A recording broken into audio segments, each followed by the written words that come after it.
Mcla press मोसाहारिनि आंगो गामि सेनं आनंदपुर गामिनि रायजो राजाफोरानो बे समाव प्रेस मोसाहारिखौ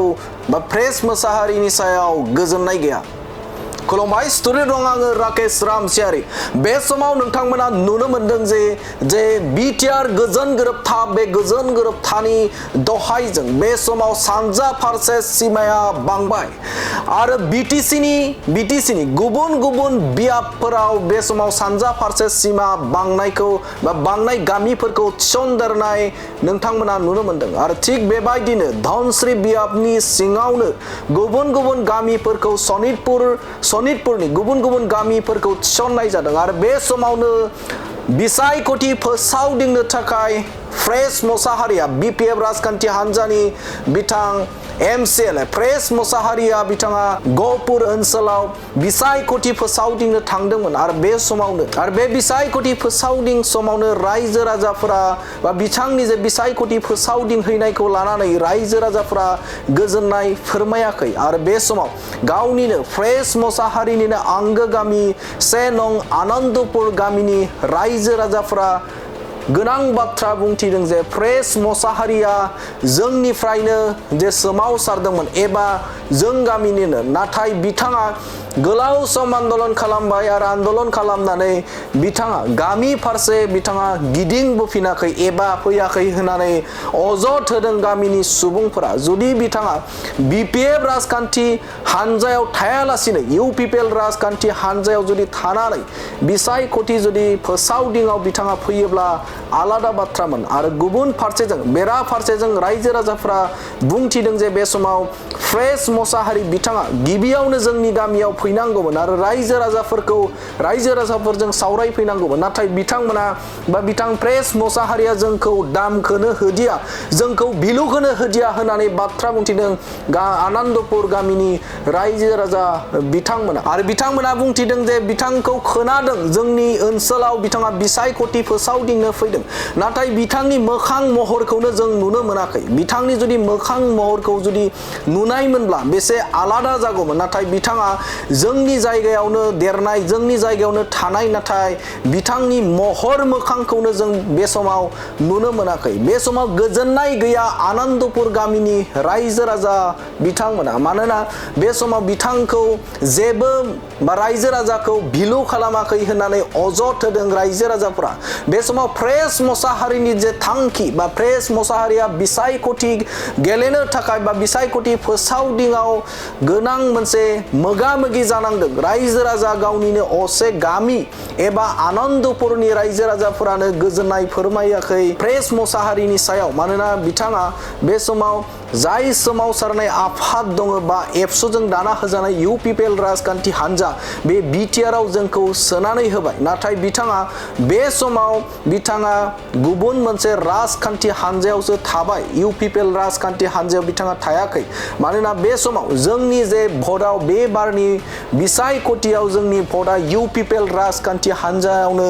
गोग्लैगोन होननानै बाथ्रा बुंथिदों सेनं आनंदपुर गामिनि रायजो राजा बिथांमोना आरो बिथांमोना रोखा बाथ्राखौ बुंथिदों जे बे समाव प्रेस मोसाहारिनि सायाव जों गोजोननाय गैया बिथाङा जोंनि ओनसोलाव फैदों नाथाय जोंखौ दामखौनो होआखै जोंखौ रायलायफैयाखैनो जोंनि जायगायाव फैनानै बिथाङा मोखांखौनो दिन्थिफैयाखै होननानै अजद खालामदों रायजो राजा बिथांमोना। रायजो राजाफोरा बुंथिदों डाइरेक्ट बाथ्राखौ बुंथिदों थामहिनबा थोंजोङैनो बुंनो होनानै बाथ्राखौ बुंथिदों जे प्रेस मोसाहारिया इउपिपिएल राजखान्थि हान्जायाव जुदि थानायमोनब्ला आलादा बाथ्रामोन नाथाय बे समाव जोंनि एरियाखौ एबा बिटिआरआव एबा बड'लेण्डआव जोंखौ सोनानै होबाय इउपिपिएल राजखान्थि हान्जाया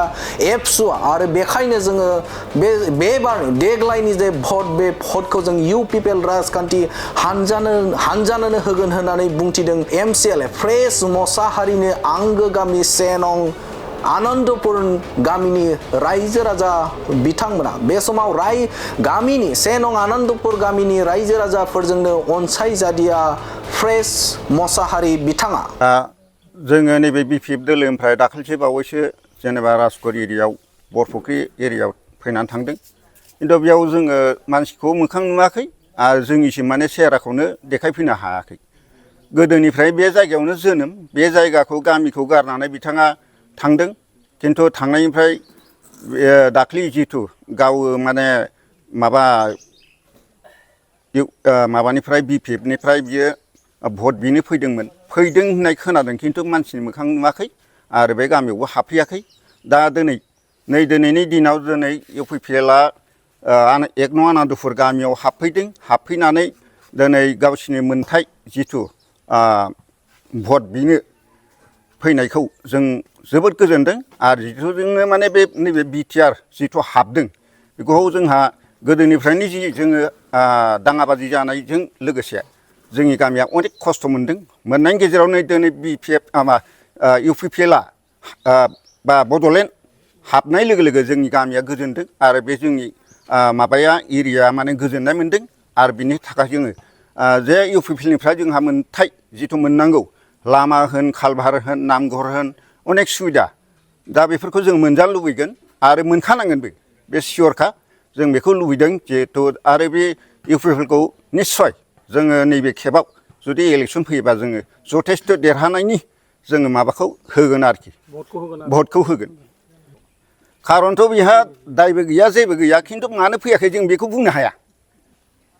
मानो फैयाखै बा मानो हाबफैयाखै जों बेखौ बुंनो हाया खिन्थु बिनिफ्राय थांनाय मानसि बियो खिन्थु जोंनि मोखांखौ बे दाख्लै फैना थांदोंब्लाबो निजेस्व गावनि गामि बियो गाव बिनिफ्राय थांदों खिन्थु देखा होफैनांगौमोन आरो फैजानो लुबैदोंमोन ओमफ्राय फैयैखौबो जों दुखु मोना नङा होमबा दा बिथाङा फैयोबा माबा मोनसे जानोबो हागौमोन दा बिथाङा मोखां होफैयोब्ला दा नै दिनै बिथाङा गारना थांनाय लोगो लोगो बिनि मोखांखौ नुयैखाय जोंनि गोसोआव सोलायबाय UPPLखौ जोङो माने गोदोनिफ्राय बड'लेण्ड डिमान्ड खालामखानायखाय जोङो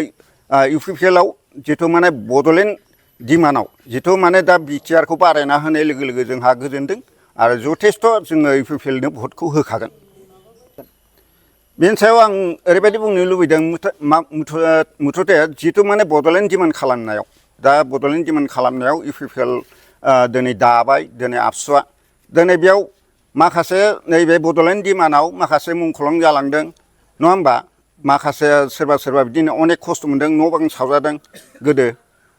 1983 आरो 89 सनाव न' बां सावजादों बिनि थाखायबो जों जेबो मोनाखै नङा होमबा माइ दै खामजादोंब्लाबो आरो नैबे बड'लेण्ड डिमान्डआव दा मुंख्लं जानायफोरनिबो जेबो मोनाखै मोनथाय मोनाखै बिनि थाखायनो नैबे UPPL सरकारा अननानै एसे गोजोनग्लाय होबाबो जों जथेस्थ' गोजोनगोन आरोखि नैबे प्रेस मुसाहारिया जिहेथु जेथिया माने NDPआव दंमोन डाइरेक्ट बुंखानोसै बाव दोनखोमानायनि खोथा गैया बे जायगायावनो बिनि नङामोन न'आ दंखायोमोन जेथिया बेयो माने NDPआव हाबदोंमोन हाबनाय समाव सोमावसारनाय माने NDPआ माने नांखानांगौखाय जि आफादाव हाबदों बे आफाद जानानै बे सोमावसारनायाव NDPआसो सोमावसारदों दा बेयाव माने माखासे बे सोमावसारनायाव मोनथाय माबा दङ आरो बे खस्थ' मोनदों खिन्थु खस्थ' मोनदोंब्ला दिनै बिथाङा मानो BPFआव हाबनांगौ जाखो UPPLआनो थानांगौमोन दिनै रायजो राजाया डिमान्ड खालामदोंमोन बड'लेण्ड डिमान्ड खालामनायाव बियो माबा जानानै दिनै आफादाव हाबनानै बेयो दिनै राजनितिकआव थांनाय लोगो लोगो बियो BPFआव हाबबाय बेखौ जोङो मोजां मोनाखै आरोखि आं बेखौ बुंनो सानदों दिनै BPF दोलाव हाबनानै बिथाङा जिथु माने गावनि जिथु माने माबाखौ BPF दोलोखौ गाव जुदि माबा मोनोब्ला MLA जुदि दारायनोब्ला बे सिगां फैनानै जोंखौ माबा खालामनांगौमोन खावलायनांगौमोन रायजोखौ गोजोन होनांगौमोन नङा होमबा गावनि निजेस्व जायगा नालाय बे जथेस्थ' माने बे गोजोननाय होफैनांगौमोन रायजो राजाखौ दा बिथाङा जोंखौ माने मुलाम्फाखौनो दोनाखिसै मुल्यखौनो खालामाखिसै बेयाव जोङो दुखु मोननाय थादों आरो बिथांसिम